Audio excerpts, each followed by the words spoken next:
con Lila Vanorio y Adriana Núñez Rabascal. Por Éxitos 99.9.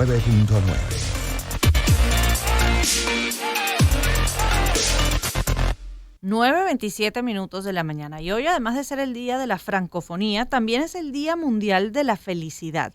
Y para entender qué determina que un país sea más feliz que otro y cómo se mide la felicidad en estos índices que establecen rankings en los que países como Finlandia, Dinamarca, Islandia y Suiza encabezan los primeros lugares, hemos decidido llamar a Tulio Ramírez, él es sociólogo, profesor titular de la Universidad Central de Venezuela, para que nos hable de eso tan subjetivo que es la felicidad. Profesor Ramírez, un gusto conversar con usted. Bienvenido a Zona Éxitos. Bienvenido, ¿cómo está? Bien, muchas gracias por la invitación, Adriana y Lilia. Y bueno, muy agradecido por conversar sobre un tema interesantísimo, porque muchas veces se confunde la felicidad con la alegría.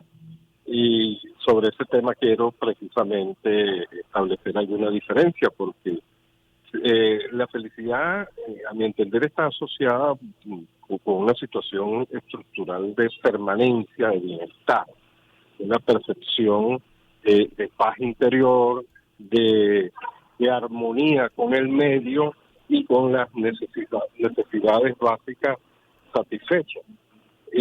Ahora, la alegría es transitoria, la alegría es puntual, y nuestros países tienden a ser, por ser países caribeños, países muy alegres, pero no necesariamente felices, dado que las condiciones de vida, muchos de ellos, pues no garantizan ese bienestar, esa tranquilidad espiritual y material que nos hace preocuparnos por cosas mucho más trascendentes que sobrevivir.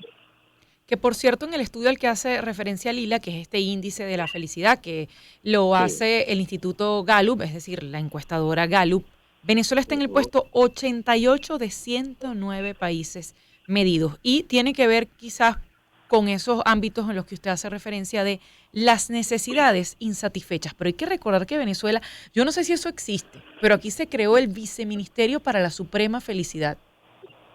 Sí, bueno, forma parte de toda esta simbología muy dada en los países socialistas a ser utilizada, basada en eslogan, basada en mensajes publicitarios que hacen ver sobre una realidad que no existente.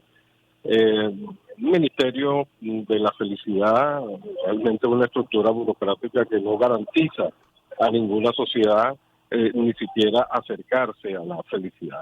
La felicidad es un problema mucho más complejo que un trámite burocrático o unos lineamientos ministeriales. La felicidad tiene que ver con condiciones de vida. Y un Estado, si no garantiza unas condiciones de vida mínimas, pues por supuesto los países podrán ser muy alegres, como digo, como es el caso de nuestros países caribeños, por estructura cultural y antropológica, pero con una profunda tristeza por no resolver lo más básico para la vida, para la reproducción de la vida, y garantizar y tener la seguridad que en el futuro inmediato nuestra descendencia va a estar en condiciones certeramente de un estándar de vida bastante decente. En nuestro caso hay mucha incertidumbre sobre el futuro, y eso más bien nos genera angustia, repito, más allá de los episodios puntuales de alegría que podamos tener como país caribeño y como gente abierta, solidaria, como gente que inclusive es capaz de reírse de su propia desgracia, pero el hecho de que nos riamos de nuestra propia desgracia no elimina la desgracia. Sí. Profesor Ramírez, cuando estamos hablando de esta lista y los países que encabezan los más felices, tienen en común que son países en los que hay temperaturas o climas muy hostiles, incluso pasan gran parte del año en temperaturas bajo cero, y tienen impuestos muy altos. ¿Qué puede decirnos esto de esa quizás perversión que hay cuando confundimos felicidad con alegría? Con ser alegre, con ser Caribe. Sí. Bueno, se ha desarrollado en el tiempo una teoría sobre el determinismo geográfico que nos informa que las personas de climas hostiles tienden a ser mucho más prudentes, mucho más ahorrativas, mucho más reservadas, mucho más trabajadores, mucho más disciplinados, porque las condiciones climáticas así lo exigen. En cambio, las personas que están en climas tropicales, donde el alimento, bien sea a través del mar o la tierra, crecen los árboles, simplemente hay que extender la mano para recogerlo o tirar una red para obtener el pescado. En estos países se tiende a ser mucho más ligero en los puntos de vista, mucho más laxo, mucho más despreocupado, porque las condiciones para vivir no exigen tanto esfuerzo, trabajo y sacrificio como en los países con climas extremos.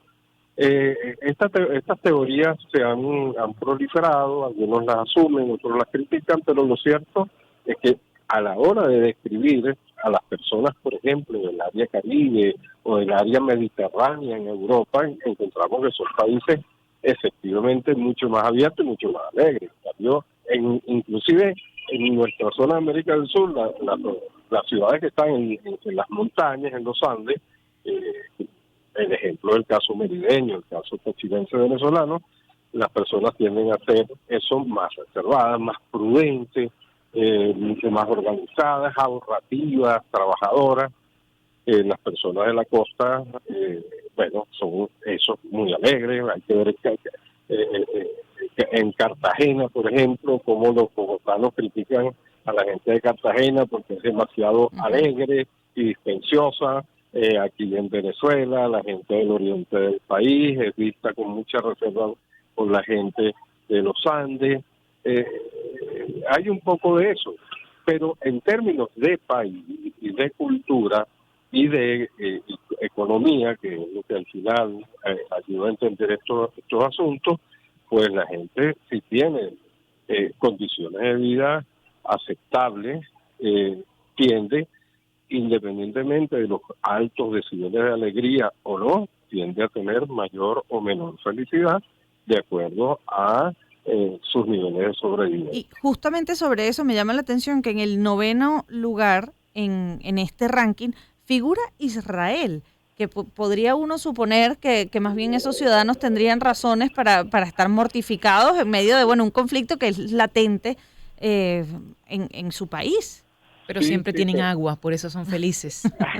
Pero hay un elemento allí espiritual adicional, que es una sociedad muy cohesionada en torno a unos valores que les ha dado mucha fortaleza a través del tiempo. Y a pesar de las condiciones adversas en las cuales viven, pues el hecho de conseguir un espacio definitivamente para vivir de manera independiente los torna como una sociedad que ha alcanzado un alto nivel de logro, y eso los hace ser estructuralmente felices a pesar de las angustias, de los miedos y de todos los mecanismos de defensa que tiene que generar para poder sobrevivir ante los ataques enemigos. Es un caso muy particular. Profesor Ramírez, ha sido un gusto conversar con usted y tal como ya lo ha esbozado en esta conversación, ese índice de la felicidad mide aspectos como renta per cápita, apoyo social, esperanza de vida, libertad, salud, generosidad o ausencia de corrupción para llevar. Qué lindo, ya sabemos porque estamos en el puesto 88, porque se pierden 3.000 millones de dólares, desaparecen, como si fuera David Copperfield. Gracias, Tulio, por haber estado con nosotros estos minutos en Zona Éxitos. Muchísimas gracias a ustedes. Tulio Ramírez es sociólogo y profesor titular de la Universidad Central de Venezuela. 9:35 de la mañana. Escuchamos del 1 minuto.